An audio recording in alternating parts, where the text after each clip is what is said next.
Together on page 149. Again, if you're looking for the page numbers, they're the ones in the brackets.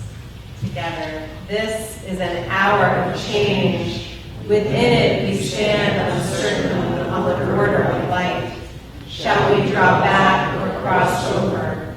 Where shall our hearts turn? Shall we draw back, my brother, my sister, or cross over? This is the hour of change, and within it we stand quietly on the border of light. What lies before us? Shall we draw back, my brother, my sister, or cross over?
Love your God with every heartbeat, with every breath, with every conscious act. Keep in mind the words I command you today. Teach them to your children. Talk about them at work. Whether you are tired or you are rested, let them guide the work of your hands. Keep them in the forefront of your vision. Do not leave them at the doorway of your house or outside your gate. They are reminders to do all of my mitzvot so that you can be holy for God. I am Adonai your God. I led you out of Egypt to become your God. I am Adonai your God. Together on page 159. Sing the song of men and women joined in understanding and respect, the song of God's miracles and earth protected and cherished, a gift for our children and the generations to come. the song of a land once ravished by war, now quiet and content, for soldiers home to leave no more, the song of the world redeemed, the song of peace.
Thus it is said, Adonai redeemed Jacob from a hand stronger than his own.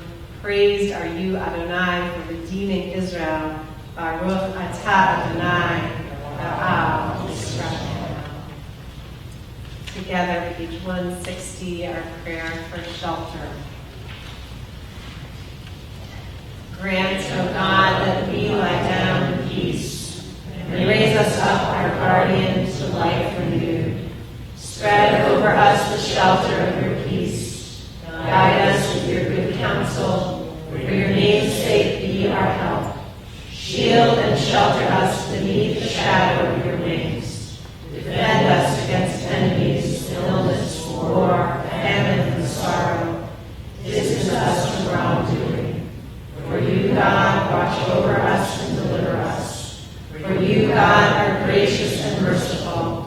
Guard our going and coming to life and to peace evermore. Blessed are you, Adonai, guardian of Israel, whose shelter of peace is spread over us, over all your people Israel, and over Jerusalem.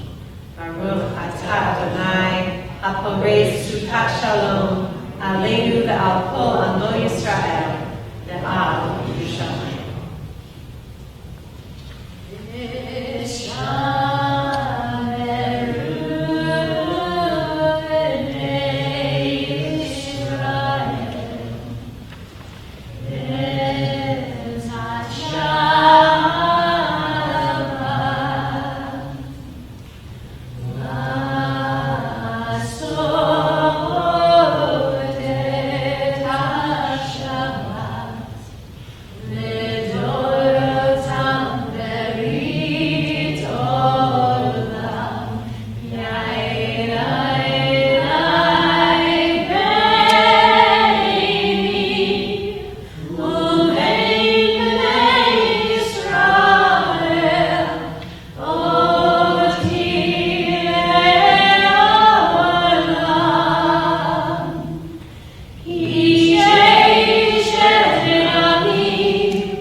In a moment, we will rise for the tefillah, and we will be chanting the first three blessings together, and then you're invited to continue on your own silently at your own pace through page 180, using the prayers in the book in Hebrew or English, or just allowing it to be your own time for your own prayers and meditation, and you can be seated when you're finished. So we will begin together, page 164. Please rise.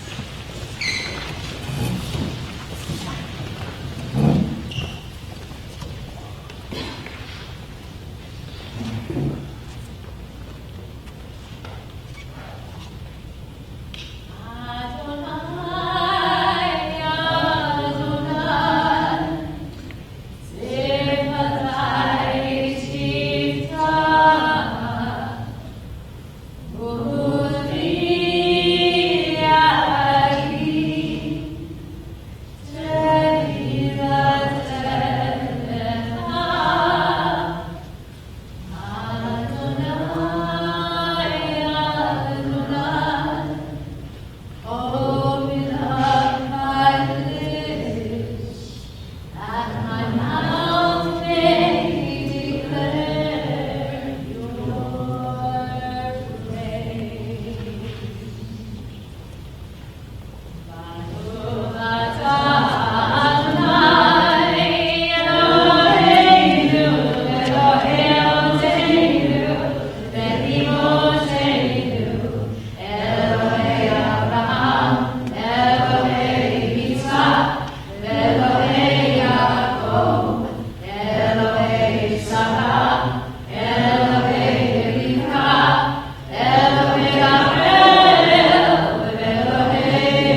say a prayer for healing, bringing to mind anyone that you're thinking of who needs healing of body, mind, or spirit.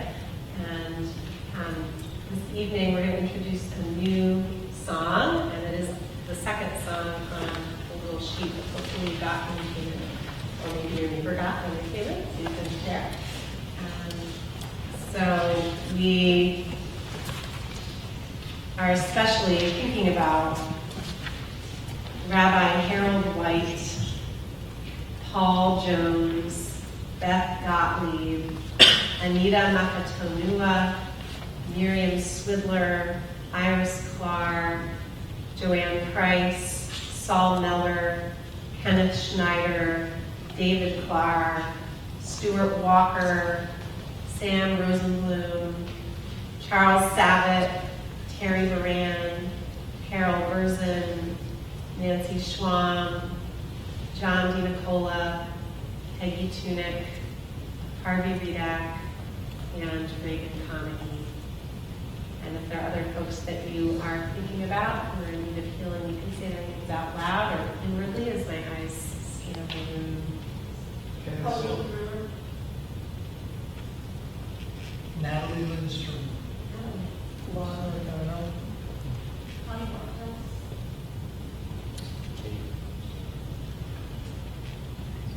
Sue Ellen McEwen. President Jimmy Parker. Michael Allen.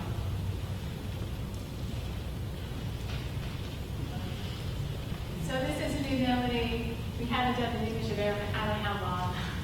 So don't let it scare you though. It's a real simple melody. And I'm just going to kind of dive in there and we can slide in wherever you feel comfortable.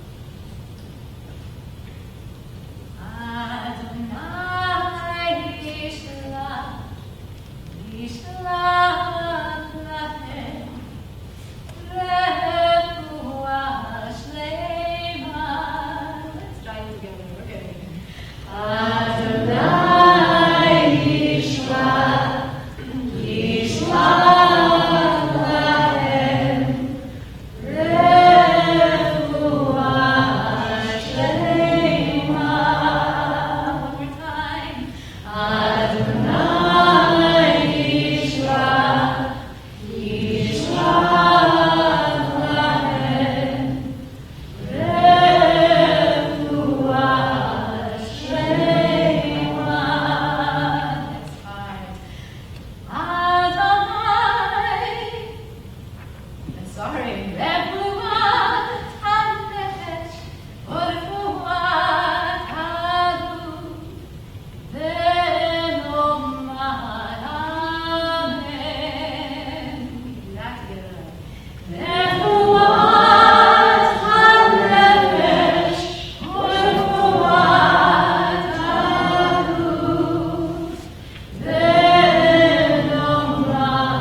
See if that works for you as you get more familiar with it. Adonai Yishla, Yishla.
We also say a blessing for good things in our lives, things that we're grateful for. So I invite you to just take a moment to bring at least one good thing to mind, and then you can share it if you would like. You do not have to share it. So just take a moment for that. Would anyone like to share a good thing? For my grandson, started his first real job, graduated from college last spring, and he is working for a synagogue in Newton, Massachusetts with the kids there. He took the kids on their first trip to Nifty Northeast Conference at, I think it's Clear Lakes this year, and so far he's loving it. So far, New Jewish professionals in the world. very fast. Other good things, big or small?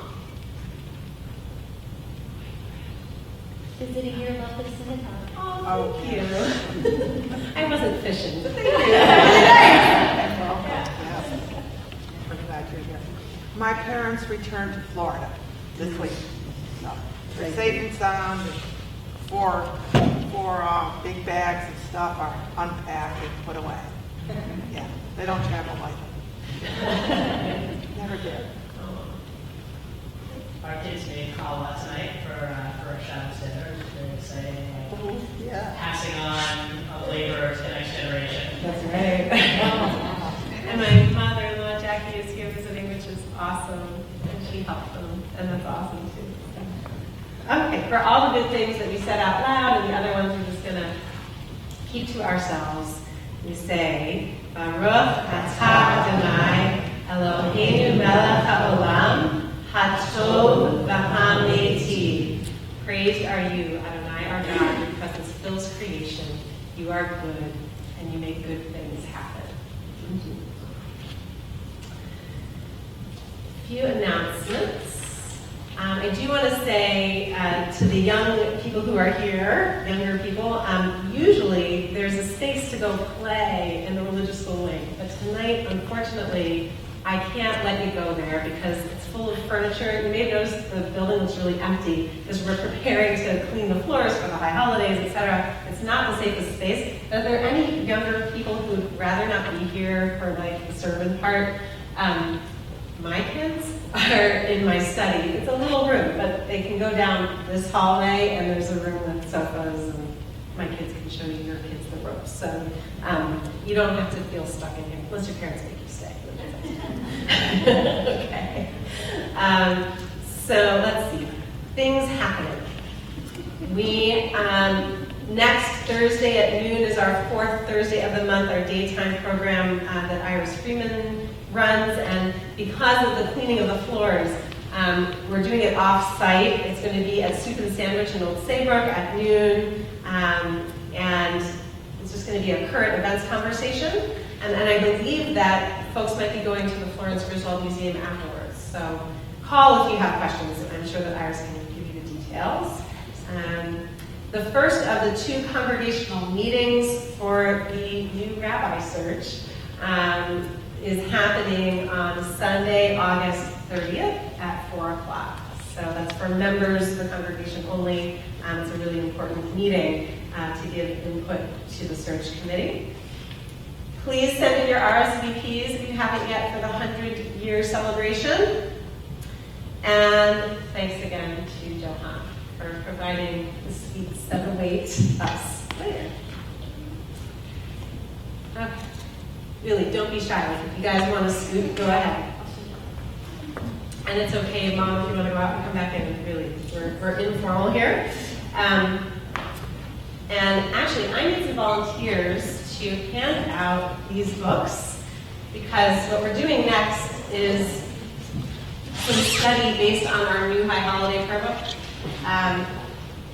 The word for it is actually Machzor, so I'm going to use that word. That way. Yes, down the hall and then on the right. Just listen for the children. So part of the reason why I thought I would do this, we're doing this week and next week, is to get people a little more familiar with these books, because none of you have probably seen them before or held them in your hands. They were just published. And this is just the Rosh Hashanah volume. The Yom Kippur volume is silver. They're beautiful. The new Matzor from the Reform movement. Those of you who, I know we have a bunch of people visiting from Mishkan, Israel, and Camden. Are you using the new book this year? No, I don't work. Okay. So we use the same CD. So it'll give you a little taste of it as well. Wait till everyone gets one. And I know it's hard to juggle books. You don't have anywhere to put the other books, and you can sort of stack them and put them on a chair, or if you have to put something on the floor, it's okay. Lightning will not strike. I shouldn't say that. It shouldn't. Okay. So, what I thought I would do is I chose 2 core pieces of high holiday liturgy that for Reform Jews we tend to only see at this time of year on Rosh Hashanah and Yom Kippur. And so I'm doing Avinu Malkeinu this week, and next week we're looking at Natana Tokef. Natana Tokef is the one like who shall live, who shall die, who by water, who by fire, right? That very difficult prayer. Avinu Malkeinu, our Father, our King, which also presents difficulties to people, especially those of us who don't see God as male or kingly or as a human being on the throne or any of those things, right? So I chose problematic prayers. These are the big ones. So I'll tell you what page to look at in a moment. For now, I want you to listen to me for a little bit. And the page, I know it's hard not to page through it. So we're going to talk about Avinu Malkeinu. If you're not familiar with that prayer, hopefully this should still be an interesting discussion. Or when I say the name of it, it may not ring a bell, so I'll sing a little, and you may recognize Avinu Malkeinu, Chaneinu Chaneinu. All right, you're already doing it, right? Okay, that one, right? It's a litany. Our Father, our King, hear our voice. Our Father, our King, forgive us, we sin, etc. So I did a little bit of research, not a huge amount, but the context historically is actually really interesting. The prayer got, as many Jewish prayers did, got longer and longer and longer over the generations as people like added more and more to it. But it started out as maybe just 3 or 4 lines by Rabbi Akiva that he's referred to praying this prayer before the ark in the Talmud, and I'm going to read the story about it in the Talmud. Rabbi Akiva lived during the time he was in the 2nd century, the time of the Bar Kokhba revolts, the failed, disastrous Jewish revolt against Rome, okay, by the false Messiah Bar Kokhba. That revolt was in the year 132 to 136 of this era, okay, and Rabbi Akiva was a follower of Bar Kokhba, and he participated in the revolt, and so that gives a little bit of just background to who he was, and you may know that his story doesn't end so well. He teaches Torah when it's prohibited by Rome to teach Torah, and he's executed. He's one of the martyrs. A terrible story of his flesh being combed and all these terrible things. Or he's the one I think who's burned, wrapped in the Torah. I don't know. One of those. It is the flesh. Okay, he's slain. Lovely. Okay, so he's executed. So that gives you a sense. I mean, he's a pretty intense guy. And this is a story of Avinu Malkeinu and how he came to write it. It comes in a part of the Talmud where they're talking about fasts, about public fasts, and when can you proclaim that everybody should fast. And it was done in times of drought, which is actually really relevant right now. Think about it. I mean, they believed that there was a direct connection between fasting and rain coming, and so they would fast during times of drought. But there's this long discussion about who fasts and whose fast works and whose fast doesn't work, and I'm sure there are lots of politics behind it that I don't even know that I could research. But this is a little battle between Rabbi Eliezer and Rabbi Akiva. So our rabbis taught it happened once that Rabbi Eliezer decreed 13 fast days for the community, and yet no rain came. All right, And then another time it happened again that Rabbi Eliezer went before the ark and he said the 24 benedictions, which are, the 18 daily benedictions plus 6 more that you do during a fast. But his prayer was not answered. Rabbi Akiva then succeeded him before the ark and prayed these words. Avinu Malkeinu, Chatanu Lefanecha, Avinu Malkeinu, Elanu Melech Ela Ata, right? Our Father, our King, we have sinned before you. Our Father, our King, we have no king besides you. That's a very important one. Avinu Malkeinu, our Father, our King, have compassion upon us. His prayer was answered, right? It starts to rain, and the rabbis therefore began to utter suspicion against Rabbi Eliezer. However, a heavenly voice came forth and proclaimed, it's not because Rabbi Akiva is greater than Rabbi Eliezer, but it's because that Rabbi Akiva is of a forbearing disposition. In Hebrew, it is, you'll appreciate this, Eino ma'avir al midotav. He does ma'avir, sorry. So he can overcome sort of his human characteristics and qualities. He's humble, is basically what they're saying. And Rabbi Eliezer, ein ma'avir al midotav. He cannot overcome his midot. So interesting. We have students of midot over here. But the point here, and there's lots of interesting stuff in this story, but the point is the Avinu Malkeinu for tonight. And the line that he composes that says, Ein lanu melech ela ata. We have no king but you. Saying that out loud, right, during the Bar Kokhba revolt with Roman spies listening, he's saying, right, that his allegiance is not to the Roman emperor, it is to God. And so it gives a little color to his personality and the part, that he's part of this rebellion. So I want to just look now at the traditional words of Avinu Malkeinu in this book. There are lots of versions of it. This is just one. You'll see it on pages 76 and 77. And now we have this context, right? That this prayer was composed during a time of desperation, drought, right? No water, no ability to grow food, starvation. I mean, real desperate times. And so you can then maybe understand a little better the theology here, which, is very traditional theology. Maybe we should just, if people don't mind, I'm going to just start in the front row and have everyone just take one in English and read it out loud, and we'll go down the row. You can say pass if you'd rather not. Okay? Go ahead. Starting on 76. Avinu Malkeinu. Almighty and merciful, you are one ourselves. Avinu Malkeinu, for your sake, show us mercy. Avinu Malkeinu, act toward us as we first heard you.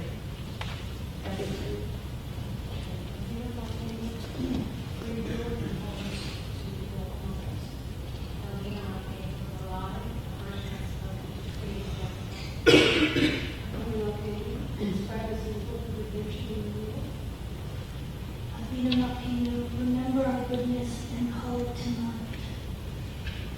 Avinu Malkeinu, for your sake, Come up here. Avinu Malkeinu, Almighty and merciful, hear our voice. Avinu Malkeinu, we have strayed and sinned before you. Avinu Malkeinu, have compassion on us and our families. Avinu Malkeinu, halt the onslaught of sickness, violence, Avinu Malkeinu, halt the reign of those who cause pain and terror. Avinu Malkeinu, enter our names in the book of lives well to live. Avinu Malkeinu, renew for us in your goodness. Avinu Malkeinu, Almighty and merciful, answer us with grace, for our deeds are wanting. Save us through acts of justice and love. Okay, and that's where it ends. Now the translation here is gender neutral. It's interesting that they've maintained the Hebrew Avinu Malkeinu though, and I think, which is not gender neutral. It means our Father, our King. It's very clear. It's a hierarchical relationship. It's powerful, and merciful, right? I mean, it's supposed to include both of those feelings, really. It may not work for everybody. Maybe not everyone, when you think of your dad, you think of merciful. I don't know. But that's, it's supposed to evoke power, justice, and mercy all in one. And I'm glad that they kept those words, honestly, because for me, I don't really worry so much about king, male, like it's the midot, which is the characteristics, it's the qualities that work for me. Like I'm calling on the qualities of mercy and justice in the world, right?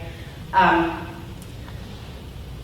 be curious to hear what you think. I mean, so this is a pretty traditional theology, right? God intervenes, right? We want God to come down and heal us, bring rain, make it a good year, halt pain and terror. It's this prayer is actually, it appears in the daily liturgy as well. If you're Orthodox or conservative or grew up that way, you might remember Tachanun, which is a part of the daily prayer where you do this thing called Nifilat Apayim, where you throw yourself on your face. You're supposed to be groveling on the ground, actually, begging for your life. And it's this ultimate humbling and pleading kind of a prayer. So I want to hear your response to this traditional setting of it, and then we're going to look at one other way that this prayer book handles it that's not so traditional. But does this work for you? Does the figure of king or father, or these qualities, this idea of standing before the ark and asking God up there to come down here, how does it speak to you? Does it not speak to you? Yeah. One thing that I like about Avinu and Malkeinu is the juxtaposition of the greatness of the king with the intimacy of the father. And that my mind kind of expands and contracts each breath. Beautiful. So there's an expansiveness and an intimacy in those two names. Yeah. I especially don't object to it because of the history and because of the story that you told, and that it was really also a kind of defiance to the Romans. Interesting. So knowing that, having that layer added kind of makes you feel like, oh, there's an interesting political statement here about like God, and there is something beyond, above the government that might be oppressing me right now, or is that what, or? Yeah, and he stood up to it. He stood up to it. And also, especially when people doesn't bother me. It bothers. It tends to bother me more than it does. It's just so much opposed to me that if somehow it were there, it would just be because it took the heart out of it. Interesting. I want to make sure everyone heard over there. So yeah, it's like these words mean it's high holidays, and if they weren't there, it would like the bottom would kind of drop out of that, the awe, the feeling of awe, maybe, or the majesty. I mean, that is the feeling of awe. Yeah. Anyone not like it? It's okay to not like it. Yeah. I just have a question. So when the Israelites entered the Promised Land, at first they didn't have a king. When they took on one person as a king, is it the same word? It is. It is. Yeah. And do they make some kind of statement that says this is not, you're not a god? Well, so we're going to study that tomorrow. Okay. Come to Torah study, because it's actually, that's I should have made the connection. You made it for me. Thank you. But the parsha this week, the Torah portion this week, it has the only verses in the entire Torah that talk about a king. And it is the same word, human king and earthly king, right? And there's great discomfort and anxiety around, in the Torah, around the idea that we would appoint ourselves a king. God does not like it, that idea. So, in the Torah, yeah. I think when the English becomes updated and Hebrew is left, it creates more of a distance from Hebrew. I think fewer and fewer people study Hebrew, and I think there is a motivation not to, because if you get too close to what it's saying, it's disturbing. And I think that's not helpful. So would you say that it's better to actually struggle I think it's with what it struggle. actually means? Years ago, before I started studying Hebrew, we had a female assistant rabbi in Israel, and I remember saying to her that I was comfortable not understanding Hebrew. And she said, you must not leave it there. You must not. I'm glad you listened to her. I know Allison well. Yeah. So, okay, so this is the traditional theology, right? God is up there, we're down here. Mercy, justice, God intervenes, right? But when we say it and when we reinterpret it, we can also really connect to it. That's what I'm hearing. So now I want you to look at what this book actually does. It's kind of neat. If you look on page 224 and 25, so what we just did was we looked at Avinu Malkeinu for the evening of Rosh Hashanah, for Rosh Hashanah Eve, Erev, and now we're looking at Rosh Hashanah morning. There are lots of iterations of this throughout the holidays, and they take lots of different options. So here, like actually, if you turn back to 223, you'll see they offer you the traditional Avinu Malkeinu, right? And then in the gray boxes on 224, 225 is an alternative version. And I'll just read this for you. And I want you to just see how it hits you. 224 and 225. Avinu Malkeinu, we stand in awe, we draw close in love. Avinu Malkeinu, the power that passes through us and pervades all things. Avinu Malkeinu, the divine that is present within and among us.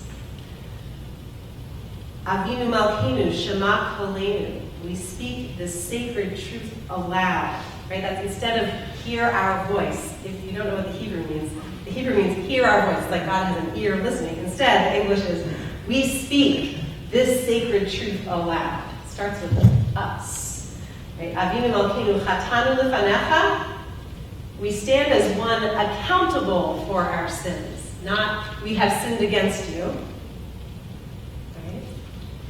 Avinu Malkeinu chamol aleinu va'alul aleinu v'tapinu. Have compassion on us and our children, right? In English, we yearn for true compassion for our children most of all. I'll just read the rest of the English. May we resist the ravages of illness, fear, and despair. Let us summon courage to withstand our enemies. Let the goodness of this gift of life be engraved upon our hearts. May we taste anew the sweetness of each day. Let us wake up to the blessings already in our grasp. However small our deeds, let us see their power to heal. May we save lives. This is interesting. May we save lives through compassion, generosity, and justice. So what do you notice here? What are they doing? The burden is on us now. Transferred from God. Avinu Malkeinu to ourselves. Yeah. But to me, carrying these remains important. Because this is first of all our tradition, and it's a interpretation, if you will, or it's a dialectic. Yeah. I think the one without the other is, I think the English without the Hebrew has less power. Less depth. Yes. I mean, I think it's kind of like what Ellen was saying, right? The Hebrew went away and the bottom would drop out. Yeah, but it's not just because it's familiar, I don't know. Right. Sometimes that's what it's like, it's comfortable, it's familiar, but it's because it's powerful. And that's how I understand the prayer, is I understand it as God and sovereign and powerful, but also it's a reflection of us, or it's what we then draw from it. Yeah. Any other thoughts on this? Yeah, sure. Well, I echo what many people said, and Julia's going to say vocabulary. You know, and this is kind of a nice unitarian sentiments, but it really is to me gives a sense of what It's the humanist. Jewish perspective. It is very humanist. Humanist, yeah. Yes, but I think This is the Jewish perspective. I mean, to say I'll stand by Unitarian. Okay, go ahead. Okay, sure. So, I think those are all very nice sentiments. There's something mysterious about, inscribe us in the book of life. What is that? Right. So, Interesting. Any other thoughts on this before I share mine? I wonder how old is the melody that you know? Because I think part of what makes it so powerful is also the melody. Right. Right, and you can sing it the same way. I mean, it's the same Hebrew, right? Because you don't sing in English. Yeah. I don't know how old the melody is. It's old. That's all I can say. Yeah. Yeah, Marilyn. I'm just agreeing with, I think the Avena Volcano is important because it resonated in our souls when we heard it, when we didn't even know it. Because I think many of us, if we grew up in not just poor, but conservative, whatever, didn't necessarily know what it meant, but it had a power just in the mood of the words and the repetition. Yeah. And the fact that there's a modern take on it is another way of poetry. It's another interpretation of poetry. So I think the combination of it is the respect that it resonated generations, and yet we can have some words that speak to us. Yeah. So, I mean, I think, I'll say what speaks to me about this is that on the high holidays, God tends to be up there. But for most of the year, for me, God is in everything and everywhere and is this power that passes through us and pervades all things. That's just my theology. It just happens to be that I'm a Buddhist. I mean, I just have, that's where I've ended up, including my mother-in-law. I admitted Jubu, and I find this English much more true for me. I just find it more true in my life. But I too would be bereft without the Hebrew. So I really appreciate that word dialectic. Like I think, for me, I like the linkage of the two together. So beautiful. This one obviously it's not hierarchical anymore. We're more accountable, but we're also more empowered. I mean, I think that's what I really like about it. That I'm not groveling on the floor. I'm not a worm, that any kind of power that you would attribute to the divine actually animates me. It's very empowering and beautiful, and helps me feel like I can leave the high holidays not beaten down, but like inspired and energized to go out and make the world better and just do it, So what I'll end with is, I'm just going to read on page 222 this poem, which I think encompasses sort of all these paradoxes that we've touched on. Is God up there, in here, or down there? Is God merciful or just, or a king or a mother?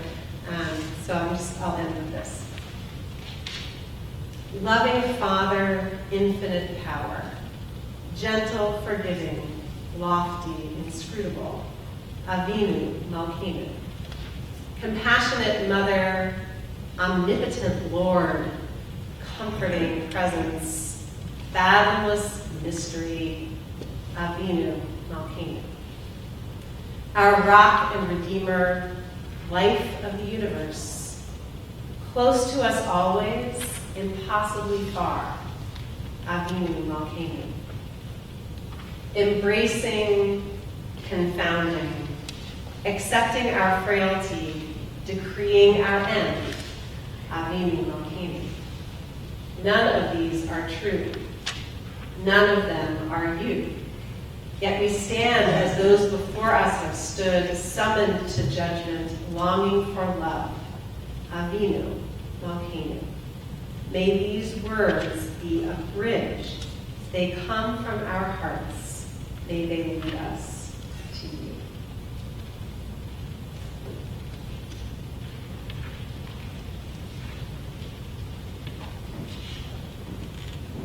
So we're going to juggle the books now and turn to the blue one and conclude the service. Page 586. Please rise if you are able.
We turn to the Kaddish now,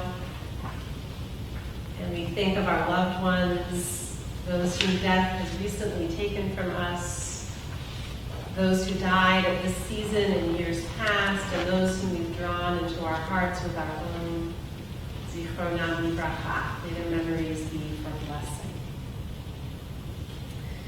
This week we mark the yard sites of Samuel Axelrod, Harry Coville, Nat Prayer, Shirley Freed, Abraham Glassman, Ben Gordon, Abraham Gottfried, Isidore Gottfried, Rose Hannenbaum, Joan Hoberman, Ida Isner Benjamin, Ruth Kaufman, Mary Krupnikoff, Barbara Margolis, Leo Maris, Donna Moran, Leo Nevis, Nancy Ryder, Mildred Ross, Alan Schwab, Harry Silverman, Eshua Subitsky, Dace Stone, Mary Trappell, Daniel Weintraub, and Richard Zwillinger. And we also recall those who were laid to rest more recently. We remember Jeffrey Reiner, nephew of Marilyn Pallett, Nathan Megida, father of Meg Megida, and Prosper Alozino. His Hebrew name was Masa, thank you. Brother of Marito Alozino. And if there are other names of folks that you are remembering for Kaddish at this time, you can say their names.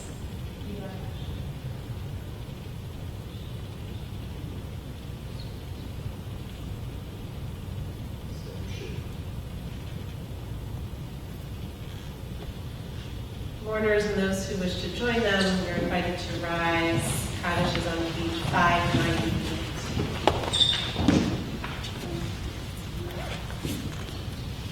Gadal Yikadash Shemei Rabbah, Ba'al Divrach Yurtei V'Yamin Malchutei, V'Chayechon V'Yomechon V'Chayetachon Beit Yisrael, V'Agalaz Yisman Karim V'Gimru Amen.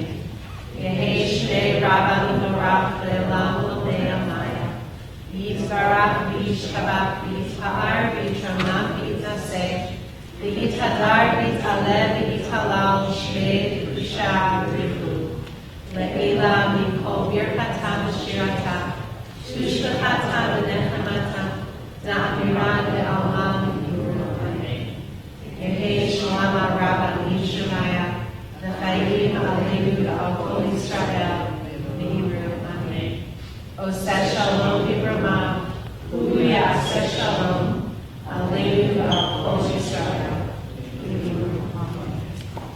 May the source of peace send peace to all who mourn and comfort to all who are bereaved. And we say, Amen. And we'll all stand and join in our closing song. On page 643, we have the words of Rabbi Nachman of Wrocław, Gesher Tsar Ma'od. He talks about how the whole world is just a narrow bridge. And I definitely feel like that, especially this time of year, you know, and that the most important thing is not to be angry. Oh, I'm sorry. All right.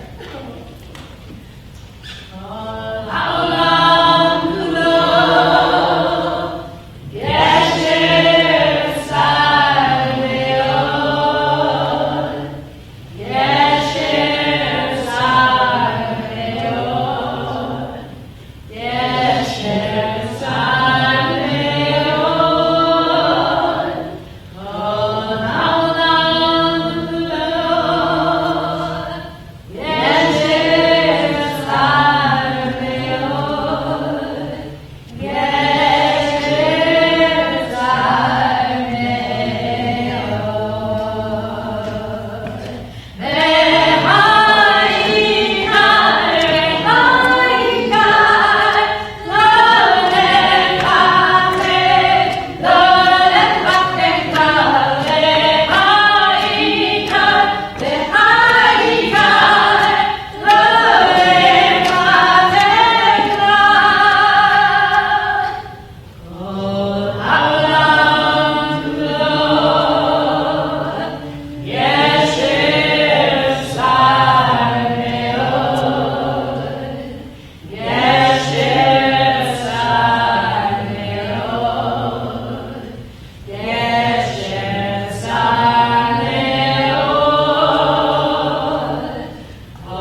For people that can't come, you can see the for Joan to Tony.